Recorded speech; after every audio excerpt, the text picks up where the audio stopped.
Welcome to the MLB Prop Pick Show powered by the Bat X. I'm Jon Metler. He's Derek Carty. It is October 1st, so I guess we can officially say October baseball now. Today, Game 2, Wild Card Series. Game 1 was some really close games, I guess, minus the Dodgers game was not that close. But Derek, how'd you enjoy the first day of postseason baseball? I enjoyed it from a fan perspective. Was a slight losing day for plays. Aces went a little longer than I was hoping for, but that's kind of what happens when they're pitching really well. They're not going to have a short leash because they're just going to keep pitching really well. It's when they start to run into a little bit of trouble that leash comes out, or that hook comes out a little bit quicker, and we didn't really see that yesterday. So that was a bit unfortunate, but it's we still have postseason baseball, so you can't complain too much. Yeah, Garrett Crochet and Tarek Skubal were just phenomenal. They just went out there. They didn't even give their managers. Their managers, I think, were both deciding, do we just let them keep going, even though they're over 100 pitches, because they were both pitching gems. Good morning to the chat as well. I know JPC Fourth is really happy. I am too. Tigers up 1-0. Morning, Nick Porto. Will I am. See you. Good morning, fellas. Steve B saying, didn't decide to widen the strike zone yesterday. I feel like I was watching the Garden. I watched almost, I think, all the games, not inning to inning, but most of all 4 games. And I feel like there are some really bad calls both ways for a lot of teams. I know Crochet threw a dot and he didn't get a strikeout. And I know like Gavin Williams was getting squeezed for sure for Cleveland. And I don't, Scoopel had a couple. I don't know. They just felt like the umpiring wasn't that great behind the strike zone yesterday. Make sure you like, comment, subscribe. But let's get going. We have 3 bets today. If you're new to the release procedure, we will tell you what game we are betting on. We will tell you the prop market, the team, the player, and then we will break down the bet. And Derek will use those Bat X projections against the market here and kind of put some words behind them. So let's get going. Very first one, we are at DraftKings. And we're going Padres Cubs. And we're looking for the home run market.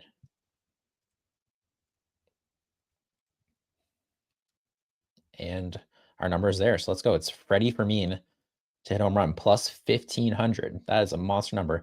Freddie Fermin, plus 1,500 to hit a home run. Derek, what are you seeing right here with the Padres catcher? Yeah, picked up at the deadline from the Padres. Not a huge power guy, but we're getting good odds on it. And facing Imanaga, who is like considered an ace, but really the peripherals kind of fell off this year. Allows a good amount of contact for someone who's an ace.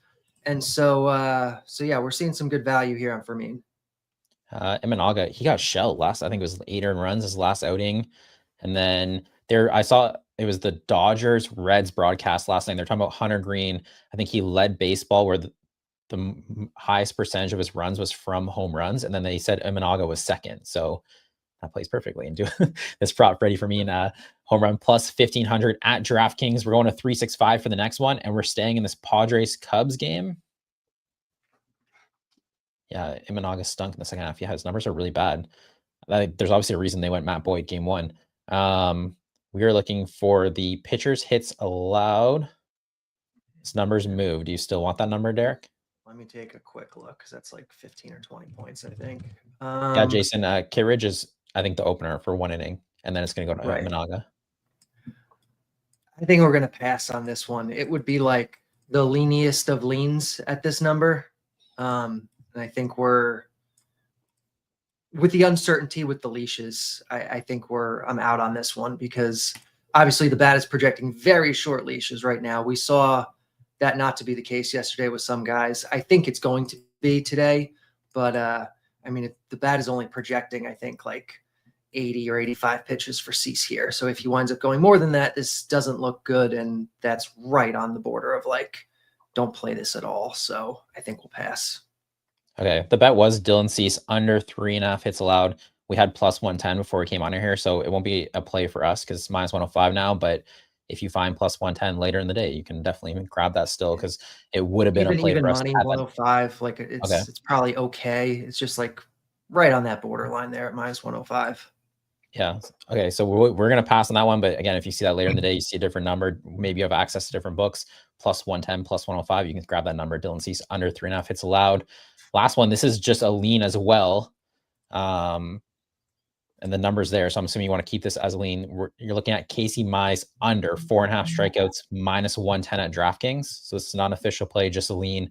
Once again, that's Casey Mize under 4.5 strikeouts, -110 at DraftKings. Derek, you want to break this one down? Yeah, Mize is a guy without a long leash to begin with, so he's the type of guy, kind of like Boyd yesterday, that I think we can certainly see an even shorter leash potentially in the playoffs here. You were talking, I can't remember if it was on the show or if it was in the pre-show, but Detroit's bullpen, they only used vests yesterday, so they have lots of options available to them. And Cleveland, it's going to depend a little bit on what lineup we see, but even though they're not the extreme low K team that they were, in 2023, 2024, still a below average strikeout team for the most part. So hopefully we kind of get the good lineup that skews that direction for us today. And hopefully we get the short leash for Mize. Yeah, the Tigers also have a couple long relievers out there in the pen too. So they have, and we like Brant Herter can throw 2 innings. Troy Melton can throw 2 innings. Kyler Montero's out there. He could throw 2 innings. So I don't think Casey, as a Tigers fan, I don't think Casey Mize's leash will be long. The best, like Scuba went out there and had 14 strikeouts, phenomenal game. But the best thing that happened to that team was Will Vest was the only guy who had to throw yesterday. So now you have access to all your other bullpen arms, Kyle Finnegan, all these guys. They don't have a lot of good guys, but the fact that they have access to all of them, and AJ Hinch loves to play matchups. So I do think, he doesn't even have to decide, like, am I going to throw them in game 2 or game 3? They can throw in game 2 and game 3 because it's just they didn't have to throw yesterday. So I do think Mize's leash would be short. I did see some rumors. I think it's totally rumors that if they have the lead, they actually might throw Jack Flaherty after Mize, which might be crazy. I don't know. It's just rumors. I'm not reporting that or anything, but I saw that out there that was maybe on the table for them, because if they close out in game 2 and they both only throw 4 innings, they could maybe turn around for the Mariners series a little faster type thing. So, and then they would just go full bullpen with nobody having thrown in game 3, because they like to do that to pitching chaos. I don't think that's going to happen. I think that'd be a little crazy, but I don't know. Who knows? AJ Hinch. That'd be kind of fun if they do that. Yeah, AJ Hinch is kind of all over the place. Yesterday, you saw him bunting, so who knows what AJ Hinch is going to do. Those are the 3. So we only have the one play, Freddie Fermin, home run plus 1,500 DraftKings. And then Dylan Cease, we're going to pass, but if you see it out there at a good number, you can bet it. Casey Mize is a lean. That's all we have from Derek today. We'll be back Friday for 9:15 Eastern. Jingles is coming up here. We got Jingles on the show today. Me and Jingles are going to give out some bets here. Jingles has 3 bets. I have 2. Derek, thank you for the bets. We will see you on Friday at 9:15. All right. Have a good one, guys. Good luck. All right. Let's bring in Jingles here. We got a couple bets. What's going on, buddy? What's up? Hey, game 1 of baseball there. Joe Osborne in the chat. Best bet from your Red Sox plus 150 and Dodgers -1.5. The Reds just look happy to be there. Yeah, I think actually from Derek's blitz numbers, or the bad X numbers, his best value is on Dodgers -1.5, somewhere around even money or better.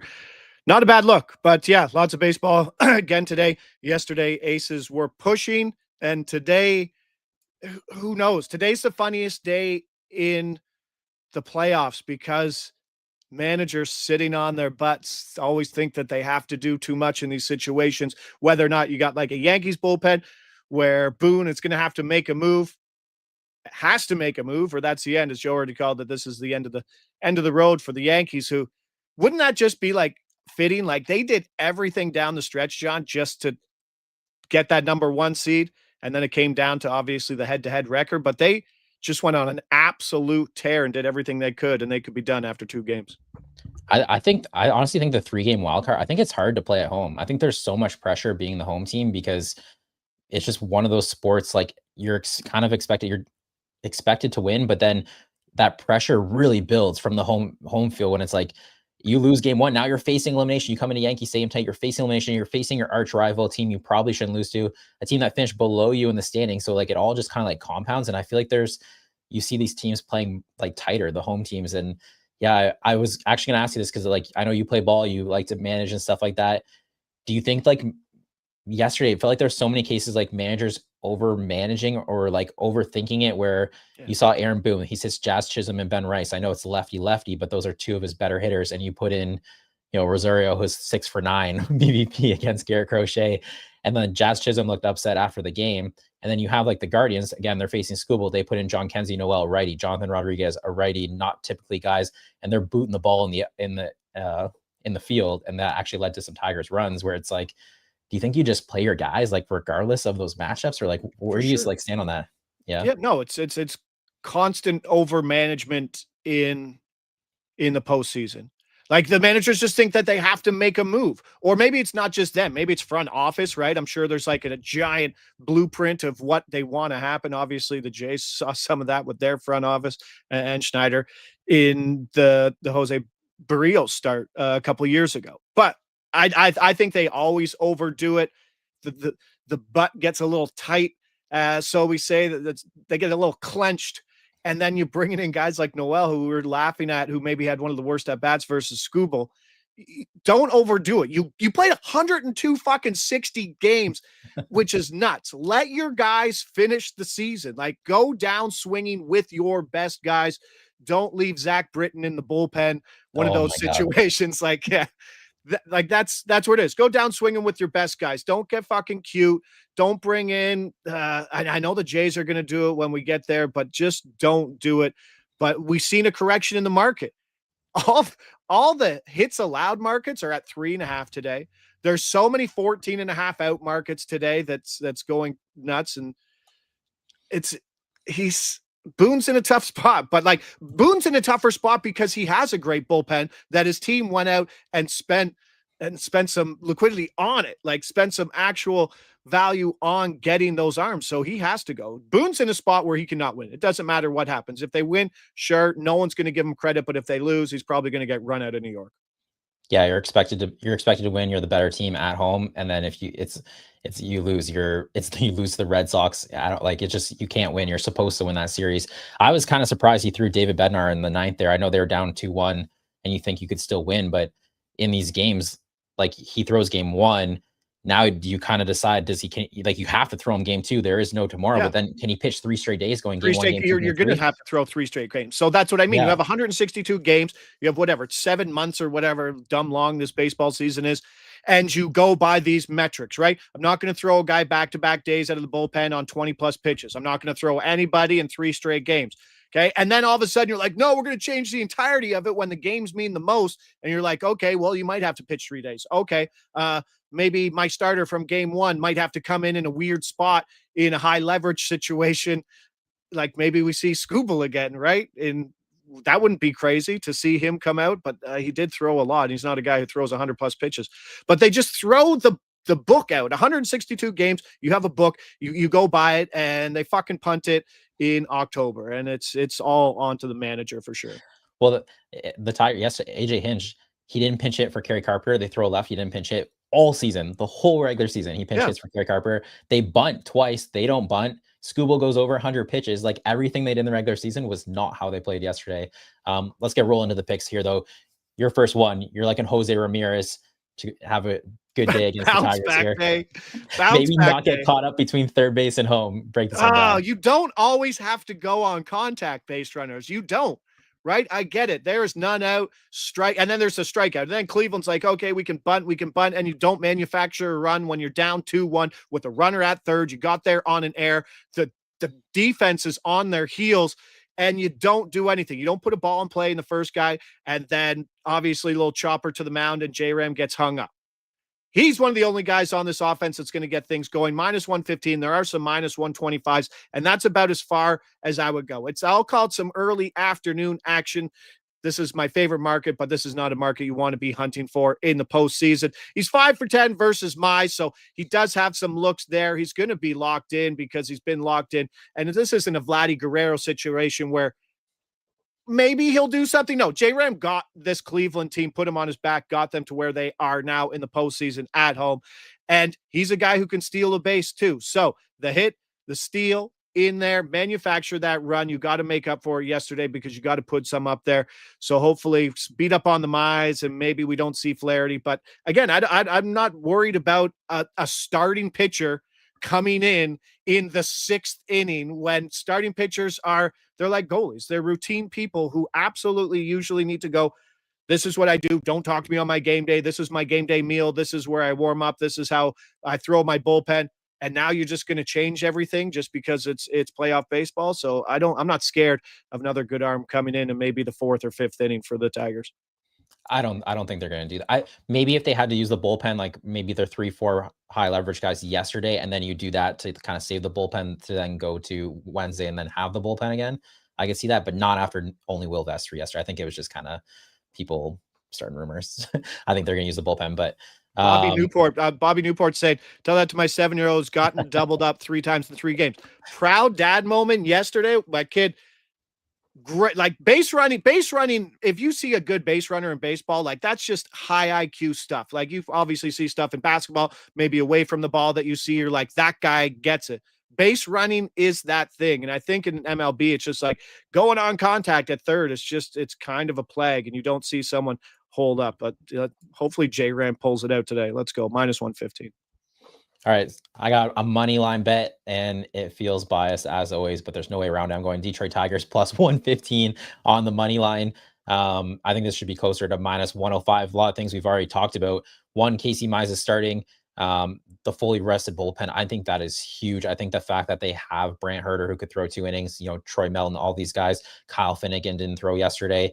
I just think they're going to piece this together. I think they're going to go for it. I don't think you hold back. There's no reason to hold back any of your high leverage guys today because they didn't throw yesterday, other than Will Vest. I could see Will Vest not pitching. If they're winning in the 9th and he has a closeout, he's going to definitely come in for the save. But I just think the fact that Scooble was able to let that bullpen sit yesterday is huge for Casey Mize today. I also do think, and this hasn't been the case for them for a couple of weeks, I actually do think the Tigers offense is the one who's going to win this bet for us because they're facing Tanner Bybee. This is Tanner Bybee's 3rd straight start against the Detroit Tigers. His last 2 starts to come against the Tigers. They had good numbers against him previously to those 2 starts. He kind of shut him down the last 2 starts here, but you never know. Like I feel like now the pressure's off. They lost the division, but now they're up 1-0. I don't know. I feel like this is a way different spot for the Tigers. You're seeing him for a 3rd straight time. You always love that for hitters. +115. I'm going to take in the Tigers here on the money line. Jingles, Yankees starting pitcher down 0-1 to the Red Sox. Worst case scenario for them. What are you doing with Carlos Rodon here? Yeah, just hoping for some overcoaching, but you don't even need, like I said, don't even need overcoaching because the bullpen's so good. Carlos Rodon under 5.5 strikeouts, plus money, +125, playing this to +105. +110, projects for 5.5 strikeouts on 85 pitches. Boone, like I said, got some pushback for pulling Max Fried last night. He was up in pitches, but other managers push their guys, not Boone. It's okay. 47 strikeouts in 60 innings across his last 10 starts. So it's not like he's even coming in here missing a lot of bats and having a big K percentage down the stretch. And that's averaging 97 pitches per start over those last 10. No Yankee bullpen arm threw more than 15 pitches yesterday. It's all hands on deck in that bullpen that they spent some picks, they spent some capital on. If Rodon gets there in 4 innings, cool. But I'm not expecting him to go deep here, and hopefully the strikeouts don't follow. All right, we've had some pretty good luck here with the parlays. More than good luck. We've had some pretty big ones here. You should have seen, because we didn't talk about the Friday one, the apple picking one, right? Like I'm sitting there eating, I'm like 100 years old. I was eating dinner at like 3:30 or whatever that was. And my wife's trying to talk to me like during the at bat. You're like, okay, I'm watching on the app and it's like bases loaded, say a Suzuki's up. You're like, okay, don't get too excited if it says in play runs because there's less than 1 out. Or sorry, there's less than 2 out. And then it just shows up grand slam. And I'm like, what? And I zoned out. I had that, in the war movies where they throw the grenade and it just go beep. That was me listening to my wife. Well, we didn't even know if he was going to get another at bat at that point. Like when he struck out, was it the 7th? You're like, it's going to be close. Like a couple people need to get on base. So I was actually, my wife was putting the kid in the car, and like once you put him in the car seat, if you don't start moving, they start to cry, right? So she's like, he's in the car seat, and I like have my phone open and I see like bases. It's the Suzuki at bat, and I'm like, I'm like pretending to like kind of like do something, fumble like with stuff to slow down the moment, because I just want to know what happens before I get in the I have to go take care of him in the car, and then that's so funny. I'm like, I gotta go. So then I put in my pocket, and then I'm walking out my front door, and my phone starts to buzz because everyone's like, bang, like this hit. I'm like, and I open up, I'm like, grand slam. I was like, no way. Now I gotta spam it. So that was a lot of fun. And then we hit the money line parlay yesterday. We're coming back to a money line parlay today. We're gonna go 4 legs money line parlay. I'm going Tigers on the money line. Obviously, that's a straight bet for me. I'm gonna go Padres feels disrespectful to go against the Cubs considering they've cashed 2 parlays here for us. I do feel like the Cubs will lean more towards that. They use a lot of their bullpen arms yesterday. I feel like they might save them for game 3, knowing you're up 1-0. The flip side of that is the Padres. You have an elite bullpen. You have to use it today. There's just no way around it. They use a bunch of Mason Miller, all those guys threw in game 1, but they have to throw game 2. Imanaga, I don't know. He scares me. I feel like he's not right. There's a reason why they're going opener, why he didn't start game 1.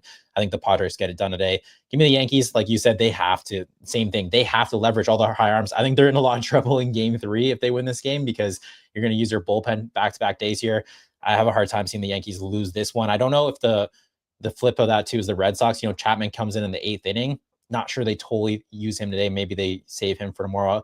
Who knows? Like even Garrett Whitlock, like, do you really want to throw him 2 innings today? Maybe you just save it all for game 3. I don't know. That's kind of where my head's at with that one. Dodgers. I'm just same thing with the Dodgers. Yes, I'm going to keep it simple. I just think they're better than the Reds. I think the Reds are overmatched. It's just, we'll see you next year. Congrats on making the playoffs, but I don't think this is a series for you. So plus 1247. Actually, I bet that at ESPN. It's pretty much the same number as yesterday's, about like plus 840, but I had a 50% boost. Yesterday I had a 20% boost. So that's why the number's a little higher today. So shop around for those boosts if you got any. All right. I'd say I'm seeing the Carlos Rodon number slowly disappearing now. Actually, OTB at Bet365, because I think they're probably just worried of a quick leash, and that's where it's gone to. The 125 was there earlier. I have a 115 as well. Where's that?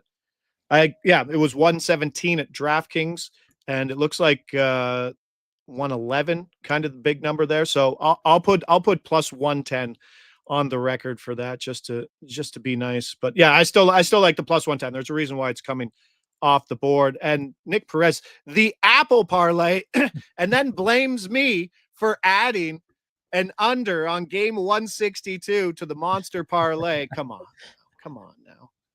now. Throw me under the bus. One last bet for you here. Starting pitcher, you're going Dylan Cease over. You want to break this one down? Yeah, it's just a plus money play. I don't think there's much room on this. I think you can go to maybe minus 105, but we saw if your guy's going, you got to give him a leash. You got to let him go. He projects for 84 pitches. Pivetta went for 85 and 15 outs last game. That's hopefully kind of what we're expecting here. The Cubs had just 6 hits, 13 strikeouts in that matchup. He was great down the stretch, honestly. 62 strikeouts over 49 innings. So if he's missing bats, that's what I want. Triple digits in pitch count over his last 4 straight starts. And an awful run in the postseason. So don't look at those postseason numbers. Small sample sizes, like 1.2, 3.2 innings pitched. Hopefully come back. But yeah, this one, not as much edge for sure in terms of price. So maybe only 5 to 10 points, I think, on that. But 14.5. They're so enticing in this moment. But I'd hate to be on the short side of things after we just prefaced all the managers doing too much. Well, 14.5 is a pretty low number. I was looking at his numbers this morning. He's been pretty good I think it was the last 5 starts. I want to say at about 11K per 9, like a 3.3. I'm just making those are that's numbers. That's around there. 3.3 xFIP around there, something like that. So he's looked pretty good. Like I know he was dominant. He also pitched in Chicago, not the Cubs, but White Sox for a couple years. So I don't know if that means anything, but a 10-mile-an-hour winds in does mean something too, right? So especially when the Cubs pretty much their offense is hitting home runs, like that's kind of their, that's kind of how they play. They got him yesterday. Carson Kelly and Seiya Suzuki hit home runs. Lastly, Jingles, Blue Jays. They've already in the ALDS here. Yankees, Red Sox. What are you rooting for? Because obviously you're trying to set it up. You're hoping for game 3, all the high leverage arms throw. So you want a Yankees win tonight? Yeah, I just don't want to see Gay or Crochet. That's all. I don't want to see Tarek Skubal. I don't want to see Crochet. You'd rather face the Yankees? Yeah, I'd rather face Carlos Rodon. I'd rather face. I don't even like. Is Luis Gil going to be in there? Right? Like their bullpen is great on paper, but they've struggled a lot this year. Right? Jazz Chisholm is there's not a player I hate in baseball more than Jazz Chisholm. Just as an angry old 42-year-old man who likes traditional baseball. I think he's a me first guy, and I don't think that fits. I don't think that fits a team. And I want Boston to win. I just think it's an easier path for sure. The Yankees is an easier path for the Blue Jays. What's that? Yeah. You don't want Garrett Crochet. You don't want Skubal. No, I think I guess that's where it is, especially if you get to see them twice, and maybe like depends if if Boston wins 2 and they don't have to use Crochet again, that game lines up for what? Friday or Saturday? Game 1? it's Saturday. Game 1, So they're all you get Saturday. Crochet game 1, you get Crochet game 4, maybe game 7 or it's best of It's 5. best of 5, yeah. Yeah. So, That but you're still seeing 2 in best of 5. But that's almost worse. You're a best of 5 and you'll see them twice. And Best that of isn't 3. that the dumbest thing in baseball? And I've already talked for way too long, but like, Yeah, yeah, go ahead. I agree. 162 games. Let's play a fucking 3-game series and let's play a 5-game series before we even get to a 7-game series. It honestly makes no sense, and my team's the beneficiary of it because you're the Guardians, you win the division, and now it's a best of 3, and we're facing Skubal in game 1. Where it's the whole advantage. How you end up with a better record over 162 is you have depth. You have starting pitching depth, right? So like those teams don't even get to utilize it. It really comes down to like who has the ace, and a best of 5 is almost worse because Crochet and Skubal will throw twice. Yeah, and then so they're throwing 2 of the 5 games, right? Then it goes to 7, and once it's 7, the Tigers and Red Sox, it looks way different for them in a 7-game series because Tigers only have 3 starters. They got to piece it together. So I don't really get the format personally. I don't really agree with it. I don't think it benefits the teams who win the division or who have the better record. So I mean, I agree. I totally agree with you. I mean, the Jays are fucking thin at starting pitching anyway, so they're accidentally a decent playoff roster as opposed to running 6 pitchers. Yeah. All right. This concludes the MLB Prop Pick Show powered by the Bat Axe. We will be back tomorrow. We're actually having a show on Thursday. We're going to be here for all the playoff games throughout the week here. So we'll be back tomorrow, 9:15 Eastern. That will just be me and Jingles giving up some bets. Good luck with your bets. Remember, Tigers in 2. Tigers are winning the series. We'll see you guys tomorrow. Good luck with your bets.